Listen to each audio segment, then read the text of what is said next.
The following account has been compiled from audio recordings recovered from Blackwater Point Lighthouse, located on a remote promontory along the Oregon coast, approximately 47 miles south of Astoria. The recordings span a period of 19 days in October 2022 and were made by Daniel Vance, age 34, who had been assigned to the station as part of a historical preservation initiative funded by the Pacific Northwest Maritime Heritage Foundation. Additional materials include the journal referenced in the recordings, photographs taken by Vance during his tenure, text messages sent to his sister Rebecca Vance in Portland, and the official incident report filed by the Clatsop County Sheriff's Department following Vance's disappearance on October 23, 2022. His body has never been recovered. The lighthouse remains unoccupied. Daniel Vance arrived at Blackwater Point on the afternoon of October 4, 2022, transported by a Foundation vehicle driven by a logistics coordinator named Martin Gallagher, who would later tell investigators that Vance seemed eager, maybe too eager, for someone about to spend 3 months alone on a cliff overlooking the Pacific Ocean. The lighthouse itself was a relic, a 112-foot tower of whitewashed brick, constructed in 1891 and decommissioned in 1978 when automated navigation systems rendered human keepers obsolete. The Foundation had acquired the property in 2019 with plans to restore it as a historical site, and Vance's job was straightforward: live in the keeper's quarters, document the condition of the structure, catalogue any historical artifacts, and prepare a report that would guide the restoration process. He was qualified for the work, having spent 6 years as an archivist at the Oregon Historical Society and another 2 as a freelance researcher, specializing in maritime history. He had also, according to emails recovered from his laptop, been searching for exactly this kind of opportunity, a chance to escape, what he described to a former colleague as the noise of everything, and find some peace in isolation. The lighthouse, he wrote, felt like fate. He did not elaborate on what he meant by that. He did not need to.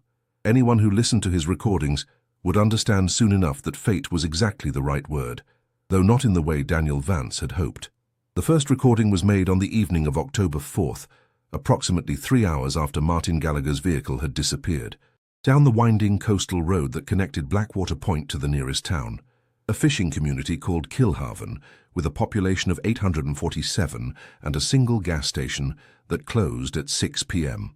Vance's voice on the recording is relaxed, almost cheerful, the voice of a man who has finally arrived somewhere he has been trying to reach for a very long time. He describes the keeper's quarters in detail, a 2-story structure attached to the base of the lighthouse tower, with a kitchen and living area on the ground floor and 2 bedrooms on the second floor. The furniture is original to the 1940s, he notes, heavy oak pieces that have weathered decades of salt air and neglect with surprising grace. The walls are lined with built-in bookshelves, most of them empty, though a few still hold technical manuals and navigation charts that Vance plans to catalogue. The electricity works, powered by a generator that the Foundation had installed during their initial survey. The plumbing works, fed by a well, that has been drawing water from the cliff's aquifer since the lighthouse was built.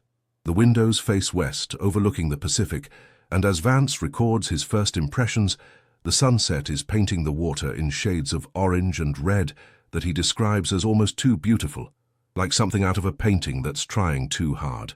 He laughs at his own observation. He sounds happy. He sounds like a man who believes he has made the right decision. The second recording, made the following morning, marks the first deviation from Vance's cheerful tone. He begins by describing his sleep, or rather his lack of it, explaining that he woke several times during the night to sounds he could not identify. The keeper's quarters, he notes, make noises that old buildings make, creaks and groans as the wood expands and contracts with temperature changes, the rattle of windows in their frames when the wind picks up. These sounds he expected. What he did not expect was the other sound, a rhythmic tapping that seemed to come from somewhere inside the walls, starting around 2 a.m. and continuing until just before dawn. He investigated as best he could, checking the pipes, the electrical panels, the spaces behind the built-in shelves, but found nothing that could explain the noise. He attributes it to an animal, probably a rat or a bird that has found its way into the structure, and makes a note to set traps. His voice regains some of its previous lightness as he moves on to describe His plans for the day: a full survey of the lighthouse tower, starting with the ground floor mechanical room and working his way up to the lantern room at the top. He is particularly interested in the lens, a fourth-order Fresnel that was reportedly removed when the lighthouse was decommissioned, but which, according to Foundation records, may have been returned at some point in the 1990s by a private collector who had acquired it at auction. Vance is hoping to confirm whether the lens is present and in what condition. He ends the recording by noting the weather, overcast with a chance of rain, and the temperature, 52 degrees Fahrenheit, and the fact that he has not seen another human being since Martin Gallagher drove away. He does not sound bothered by this. He sounds relieved. The survey of the lighthouse tower took most of October 5th, and Vance's recordings from that day are detailed and methodical, the observations of a trained archivist documenting everything he encounters. The mechanical room at the base of the tower contains the original clockwork mechanism that once rotated the lens, a complex assembly of gears and weights that Vance describes with evident admiration, noting that despite decades of neglect, the mechanism appears to be in restorable condition. The spiral staircase that winds up the interior of the tower has 127 steps, each one cast iron with a textured surface designed to prevent slipping, and Vance counts them aloud as he climbs, his breathing growing heavier as he ascends. The watchroom, located just below the lantern room, is a circular space approximately 15 feet in diameter, with windows on all sides that provide a 360-degree view of the surrounding coastline. This is where the keepers would have spent most of their time, Vance explains, monitoring the weather, watching for ships in distress, maintaining the logbooks that recorded everything that happened at the station. The room is empty now, except for a single piece of furniture, a wooden desk pushed against the eastern wall, and it is in the bottom drawer of this desk that Daniel Vance makes the discovery that will change everything. The recording captures the moment in real time, the scrape of the drawer opening, a brief silence, then Vance's voice suddenly hushed, saying, Oh, this is something. What he has found is a journal, leather-bound, approximately 200 pages, filled with handwriting that Vance immediately recognizes as historical, the formal script of someone educated in the early 20th century. The first entry is dated March 3, 1923, and the name inscribed on the inside cover is Thomas Aldrich, who Vance recalls from Foundation records as the keeper assigned to Blackwater Point from 1921 until his sudden departure in the fall of 1923.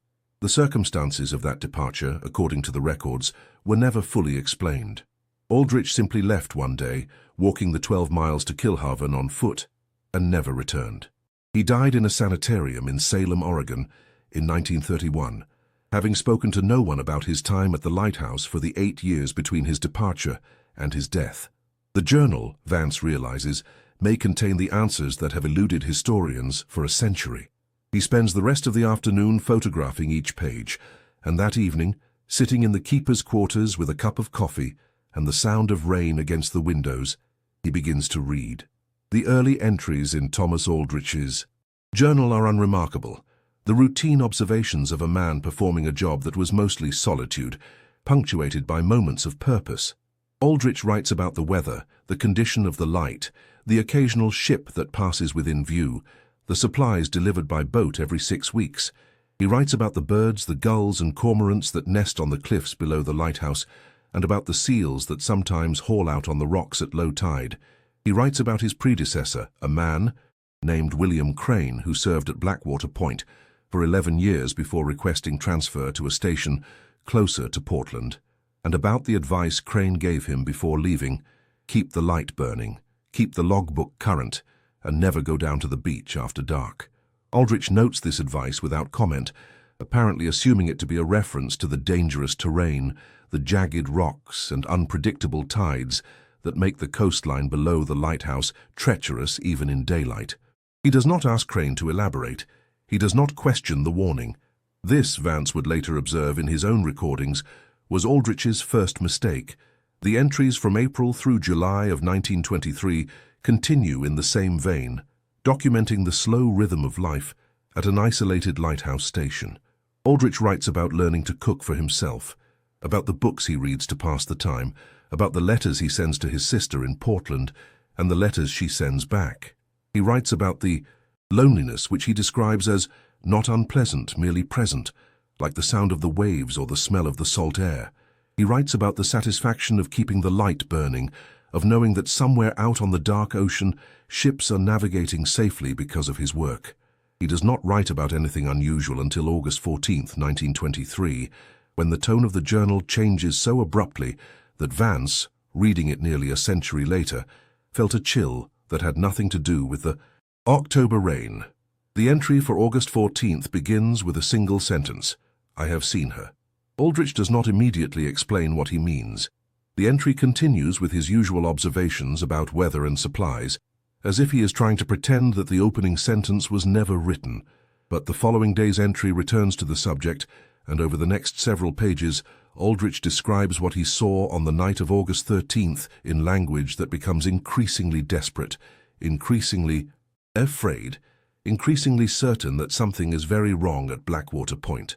He had been in the watchroom, he writes, performing his nightly check of the light, when he noticed movement on the beach below. This was unusual. The beach was inaccessible from the landward side, reachable only by boat or by a treacherous climb down the cliffs that no sensible person would attempt, especially at night. Aldrich retrieved his binoculars and looked down at the shoreline, expecting to see a seal or perhaps debris from a shipwreck. What he saw instead was a woman. She was standing at the edge of the water facing the lighthouse, and even at that distance, even in the darkness, Aldrich could see that something about her was wrong. Her proportions were strange, her limbs too long, her posture too still. She did not move like a person waiting or watching. She moved like a person who had forgotten what movement was supposed to look like, and was trying to remember. Aldrich watched her for approximately 10 minutes, during which time she did not shift her position, did not turn her head, did not give any indication that she was a living creature rather than a statue placed on the beach as some elaborate prank. Then the clouds shifted, and moonlight fell across the water, and in that light Aldrich saw her face. He does not describe what he saw. He writes only that he dropped the binoculars and backed away from the window, and that when he gathered the courage to look again, the beach was empty. Daniel Vance's recording from the night of October 5th captures his reaction to this entry in real time. His voice is unsteady, not quite frightened but unsettled, the voice of a man who has encountered something he cannot easily explain. He reminds himself that Aldrich was living in isolation, that the early 20th century was a time of superstition, that lighthouse keepers were known for developing psychological quirks after too many months alone. He reminds himself that he is a researcher, a professional, and that his job is to document the journal objectively, not to become infected by its author's paranoia. He does not sound entirely convinced by his own arguments. He reads a few more entries, then stops, citing fatigue, and goes to bed. The recording ends with the sound of him setting the device down on his nightstand, then a long silence, then, just before the audio cuts out, a faint, rhythmic tapping from somewhere inside the walls. The recordings from October 6th through October 9th follow a pattern that would become familiar to anyone who later reviewed them. Mornings filled with productive work, cataloguing artifacts and photographing the lighthouse's deteriorating infrastructure, followed by evenings spent reading Thomas Aldrich's journal and becoming progressively more disturbed by what he found there. Aldrich's entries from late August and September of 1923 describe a series of encounters with the woman on the beach, each one more unsettling than the last. He sees her every few nights, always after midnight, always standing at the edge of the water, always facing the lighthouse. He begins to notice details he missed before, the way her hair moves even when there is no wind, the way her skin seems to reflect moonlight in colors that skin should not reflect, the way she sometimes turns her head toward the watchroom window at the exact moment he begins to look away, as if she can sense when his attention wavers. He writes about the fear that has taken root in his chest, a fear that grows stronger each night, and about his growing conviction that the woman is not a ghost, not a hallucination, but something else entirely, something that the ocean has sent to watch him, to study him, to wait for something he does not understand. On September 3rd, 1923, Aldrich writes about finding footprints. He had gone down to the beach in daylight, ignoring William Crane's warning. determined to prove to himself that what he was seeing at night was a product of his imagination. The beach was empty as he expected, but the sand near the waterline was marked with prints that led from the ocean to a point approximately 50 feet from the base of the cliff, then stopped. The prints were roughly human in shape, but wrong in proportion. The toes too long, the arch too pronounced, the spacing between steps too wide for any normal stride. Aldrich followed them to where they ended, and stood there for a long time, looking up at the lighthouse, realizing with a cold certainty that from this exact spot, the woman would have a perfect view of his bedroom window. He did not sleep that night. He did not sleep for 3 nights afterward. When he finally did sleep, he dreamed of the ocean, of something rising from the depths, of a face that was almost human but not quite, pressing against the glass of his window and smiling with teeth that were not meant for smiling. Daniel Vance stopped reading the journal on the night of October 9th, not because he had finished, but because he could not continue. His recording from that evening is fragmented, interrupted by long pauses during which he seems to be listening to sounds that the microphone does not capture. He talks about the tapping in the walls, which has grown louder and more persistent over the past several nights. He talks about the feeling that has been building in his chest, a feeling he cannot name, but which he recognizes from Aldrich's descriptions, a feeling of being watched, studied, waited for. He talks about seeing something on the beach the previous night, just after midnight, a shape standing at the edge of the water that he convinced himself was a piece of driftwood or a trick of the moonlight. He talks about not being sure anymore, not being sure of anything, and about the question that has been forming in his mind since he started reading the journal. If Thomas Aldrich saw something at Blackwater Point in 1923, and if Thomas Aldrich fled and spent the rest of his life in a sanitarium refusing to speak of what he had seen, then what does that mean for Daniel Vance in 2022? The recording ends with Vance making a decision. He is going to finish the journal. He is going to read whatever Aldrich wrote in his final weeks at the lighthouse, because he needs to know how the story ends, needs to know what drove Aldrich away, needs to know what he is dealing with. He picks up the leather-bound book and begins to read aloud, his voice flat and mechanical, as if he is trying to distance himself from the words by treating them as mere data.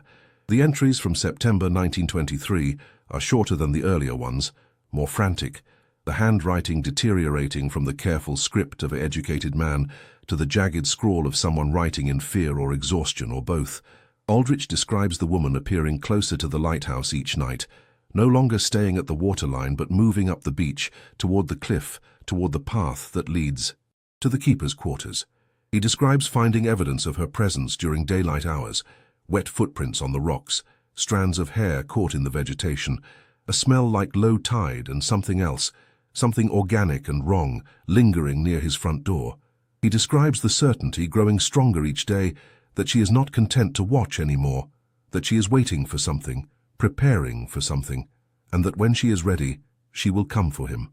The final entry in Thomas Aldrich's journal is dated September 27, 1923. It is 3 pages long and written in a hand so unsteady that Vance has to stop several times to decipher individual words. Aldrich writes that he has made a decision. He is leaving Blackwater Point, leaving the lighthouse, leaving everything he owns behind. He is going to walk to Killhaven and never look back.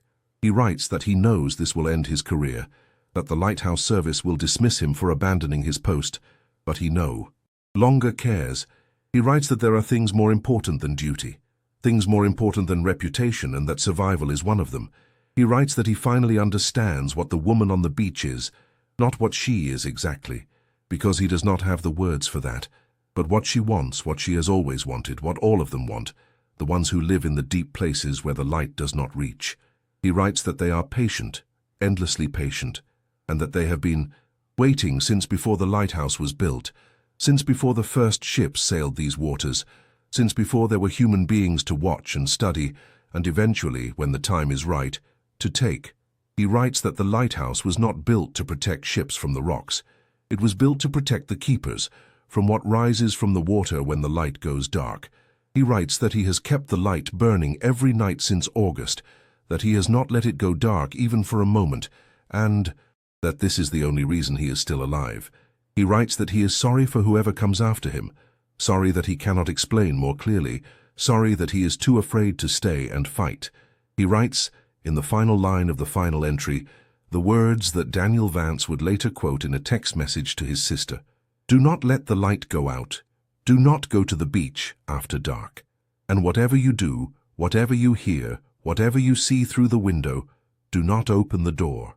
The recordings from October 10th through October 15th document Daniel Vance's deteriorating mental state with the clinical precision of a man who knows he is falling apart and is determined to leave a record of the process. He stops leaving the keeper's quarters during daylight hours, convinced that something is watching him from the tree line that borders the lighthouse property. He stops sleeping for more than an hour or two at a time, waking from nightmares he cannot remember, but which leave him. Drenched in sweat and gasping for air, he starts keeping the lighthouse light burning, even though it has been decommissioned for decades and he has no official reason to maintain it, because Aldrich's words have lodged in his mind, and he cannot shake the feeling that the light is the only thing standing between him and whatever waits on the beach below. He describes the tapping in the walls growing louder, more insistent, and developing a pattern that sounds almost like communication, like something trying to send a message in a code he cannot understand. He describes the smell, the same smell Aldrich mentioned, appearing near his front door every morning, stronger each day, the smell of low tide and decay, and something else, something that makes his stomach turn and his heart race. He describes the footprints he finds on the path leading up from the cliff, wet prints that appear overnight and are gone by noon, prints that are getting closer to the keeper's quarters with each passing day. On October 14th, Vance makes a phone call to the Foundation, requesting early termination of his assignment. The recording captures his side of the conversation, his voice strained but controlled, as he explains that personal circumstances require him to return to Portland immediately. The Foundation representative, whose voice is not audible on the recording, apparently asks questions that Vance deflects with vague references to a family emergency. He is told that a vehicle can be sent to retrieve him on October 18th, 4 days away, and that the Foundation is disappointed but understands. Vance thanks the representative and ends the call. Then he sits in silence for a long moment, before speaking directly into his recorder. 4 days. I can make it 4 days. Just keep the light on. Keep the door locked. Don't look at the beach. 4 days. His voice does not sound confident. His voice sounds like a man trying to convince himself of something he does not believe. The recording from October 16th is the longest in the collection, running nearly 3 hours, and it captures an event that would later become the focus of intense scrutiny by investigators, psychologists, and the small community of researchers who have studied the Blackwater Point incident. At approximately 2:30 a.m., Vance was in the watchroom, keeping vigil over the light as he had done every night since reading Aldrich's journal, when he noticed movement on the beach below. His description of what he saw mirrors Aldrich's account almost exactly: a figure at the edge of the water, facing the lighthouse, standing with an unnatural stillness that suggested something other than human patience. Vance retrieved the binoculars he had found in the storage closet and focused on the figure, and what he saw made him drop the binoculars exactly as Aldrich had done a century before. The figure was a woman, or something shaped like a woman, with features that were almost correct, but wrong in ways that the mind struggled to process. Her eyes were too large, her mouth too wide, her skin a color that shifted in the moonlight between pale gray and something closer to the blue-green of deep water. She was looking directly at the watchroom window. She was looking directly at him, and she was smiling. Vance's voice on the recording becomes increasingly panicked as he describes what happened next. The figure began to move, not walking, but gliding, crossing the beach toward the base of the cliff, with a speed that should have been impossible for anything bound by the physics of legs and feet. She reached the cliff and began to climb, scaling the vertical rock face with movements that Vance compares to a spider, her limbs bending in directions that human limbs should not bend, her fingers finding purchase on surfaces that appeared completely smooth. He watched her climb for approximately 3 minutes, his breath coming in ragged gasps, and then she disappeared over the edge of the cliff, onto the path that led to the keeper's quarters. He did not see where she went. He did not want to see. He backed away from the window and descended the spiral staircase to the ground floor, where he locked the door to the keeper's quarters, pushed the heavy oak furniture against it, and sat in the corner of the living room with a kitchen knife in his hand, waiting for dawn. The tapping in the walls continued through the night, louder than it had ever been, and around 4 a.m., something scratched. At the front door, a slow, deliberate scratching that continued for nearly an hour before finally stopping. When the sun rose, Vance found deep gouges in the wood of the door, gouges that had not been there the night before, arranged in a pattern that looked almost like letters in an alphabet he did not recognize. The text messages Vance sent to his sister Rebecca on October 17th provide additional context for his mental state in the final days before his disappearance. The messages are erratic, switching between reassurances that he is fine and desperate, pleas for her to understand that something is very wrong at Blackwater Point. He tells her about the journal, about Aldrich, about the woman on the beach. He tells her that he knows how it sounds, knows she probably thinks he is having some kind of breakdown, but that he is not imagining this, that the scratches on the door are real, that the footprints on the path are real, that the thing he saw climbing the cliff was real, even if his mind cannot fully accept what his eyes witnessed. He tells her that the Foundation is sending a vehicle on October 18th, and that he will be on it, that nothing could keep him at the lighthouse a single day longer than necessary. He tells her, in a message sent at 11:47 p.m. on October 17th, that the light has started flickering, that the generator is making sounds it should not be making, and that he is terrified of what will happen if the light goes out. He tells her, in what would be his final message sent at 3:22 a.m. on October 18th, "She's at the door. She's been at the door for an hour. The light keeps flickering. I don't know how much longer it will hold. If I don't make it, read Aldrich's journal. It's in the watchroom. Tell people what happened here. Tell them not to let the light go out." The Foundation vehicle arrived at Blackwater Point at 9:15 a.m. on October 18th, 2022. The driver, a logistics coordinator named Sarah Mendez, found the keeper's quarters empty. The front door was standing open, the barricade of furniture pushed aside. There were wet footprints leading from the door to the edge of the cliff, where the path descended to the beach, and Sarah followed them until the path became too steep and she decided to wait for professional assistance.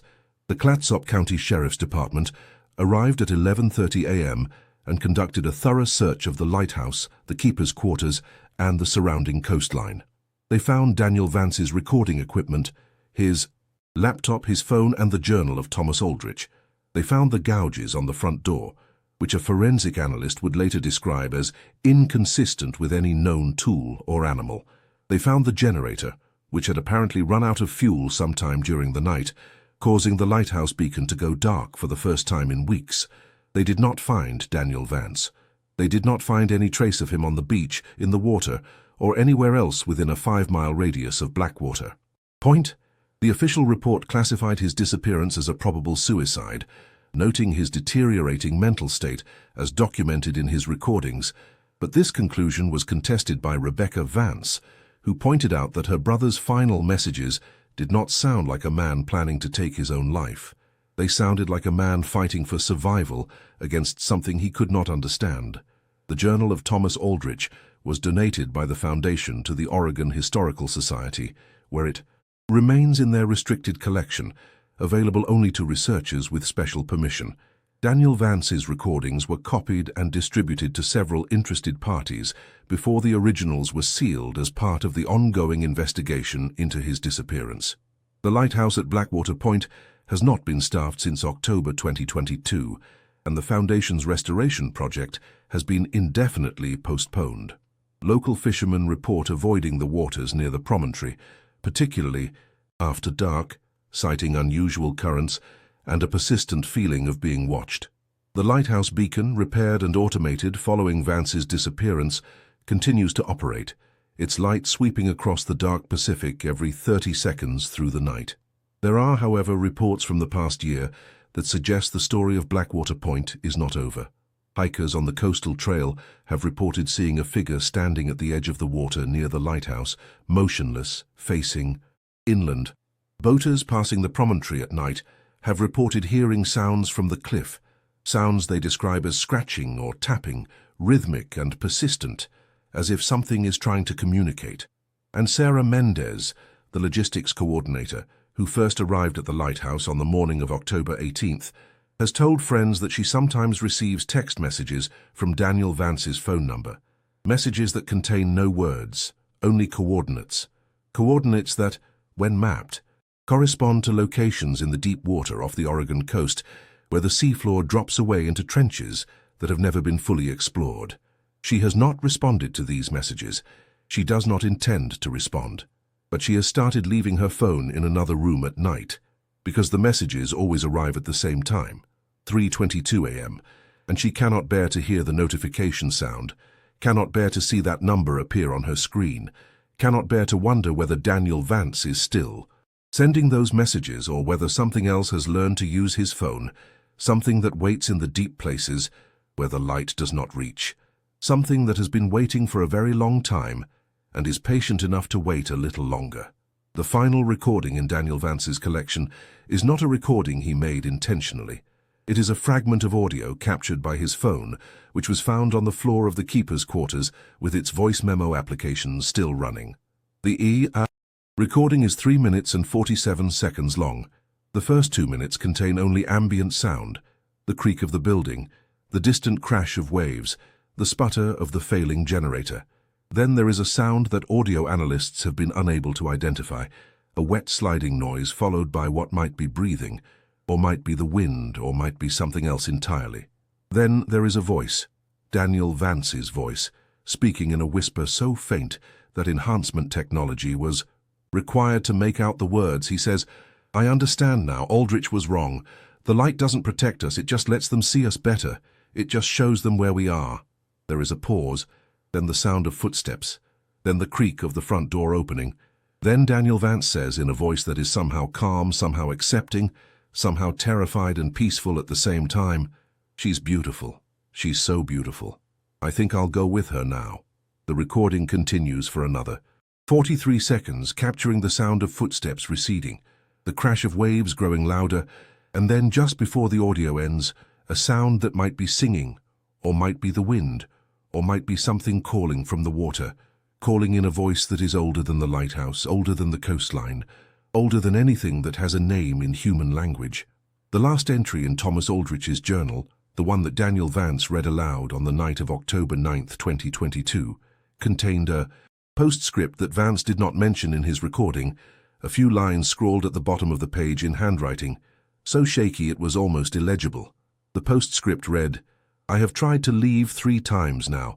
Each time I get as far as the tree line and I hear her singing. Each time I turn around and walk back to the lighthouse. I am beginning to think that leaving is not something she permits.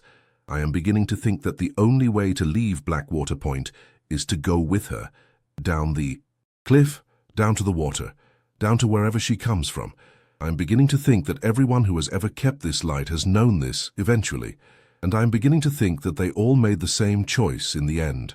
The postscript is unsigned. The next keeper to arrive at Blackwater Point, according to Lighthouse Service records, found Thomas Aldrich's personal effects neatly packed and his logbook completed through September 27, 1923. The keeper, a man named Robert Finch, served at the lighthouse for 7 years before requesting transfer. He never spoke about his time at Blackwater Point. He died in 1952 in a sanitarium in Salem, Oregon, the same facility where Thomas Aldrich had died 21 years earlier. The lighthouse at Blackwater Point stands 112 feet tall on a promontory overlooking the Pacific Ocean, 47 miles south of Astoria, Oregon.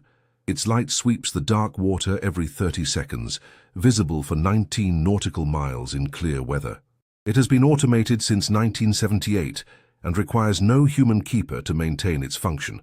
But every few years, someone volunteers to stay there anyway, and every few years, someone disappears. The Foundation has stopped accepting applications for the Blackwater Point Restoration Project. The official reason is budgetary constraints.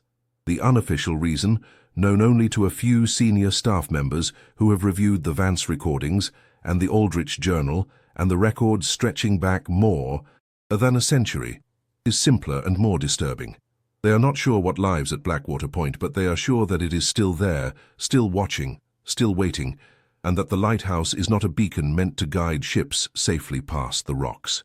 It is a dinner bell, and something is always hungry. The coordinates that continue to arrive at Sarah Mendez's phone correspond to a point in the Pacific Ocean approximately 6 miles west of Blackwater Point, where the continental shelf drops, away into a trench that reaches depths in excess of 9,000 feet. Sonar surveys of this trench, conducted in 2019 as part of a NOAA mapping initiative, revealed anomalies on the seafloor that the survey team was unable to explain. The anomalies appeared to be structures of some kind, arranged in patterns that suggested intentional design, but the depth made direct investigation impossible. The survey team noted in their report that the structures resembled nothing in the geological or archaeological record. They also noted that their equipment experienced persistent malfunctions in the area, including audio interference that one technician described as almost like voices or singing coming from very far down. The survey has not been repeated. The coordinates keep arriving. No one has gone to investigate. Not yet. Document status: open investigation. Clatsop County Sheriff's Department. Case file 2022-1847. Subject: Vance, Daniel, missing person. Last known location: Blackwater Point Lighthouse, Oregon coast. Status: no leads, case inactive. Note: foundation requests for access to lighthouse property are to be denied pending further review. No personnel are to be assigned to Blackwater Point under any circumstances. The light is to remain automated. The door is to remain locked. If local reports of activity at the site continue, contact Regional Director Chen for guidance. Do not investigate independently. Do not approach the beach after dark. Do not, under any circumstances, answer if something knocks.